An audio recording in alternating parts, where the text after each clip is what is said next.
తులసి ప్రతి ఇంట్లో ఉండాలి. తులసి యాంటీబయాటిక్. ఉదయాన్నే లేచి స్నానం చేసి తులసికి ప్రదక్షిణం చేసి ఒక గ్లాసు నీళ్లు పోయకుండా ఏ పని చేయకూడదు. ఏ పని ఫలించదు. తులసి కటాక్షం ఉంటేనే మనకు అన్నీ ఫలిస్తాయి. విష్ణుమూర్తి ఆవిడ పాతివ్రత్యానికి మెచ్చి ఆవిడకి ఇచ్చినటువంటి వరం అది. అందుకే రాముడికి తులసి దళాలంటే చాలా ఇష్టం. విష్ణు ఆలయాల్లో ఎక్కువ తులసి దళాలు వాడతారు.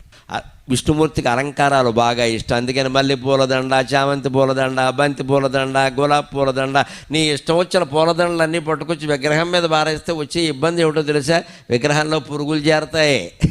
విగ్రహంలో పురుగులు చేరతాయి. పువ్వుల్లో పురుగులు ఉంటాయి కదా, విగ్రహంలో పురుగులు చేరతాయి. ఆ చేరినటువంటి పురుగులు విగ్రహానికి హాని చేస్తే అక్కడే చనిపోతాయి, అక్కడే కుళ్ళిపోతాయి, రకరకాలుగా అవుతాయి. ఆ విగ్రహానికి పట్టిన మురికి మొత్తం పోవాలి అంటే విష్ణుమూర్తి ఆలయాల్లో తులసిమాల తప్పకుండా వెయ్యాలి. అది శాస్త్రీయమైన ఆచారం. హిందూ దేవాలయాల్లో పాటించే ప్రతి ఆచారం శాస్త్రీయం.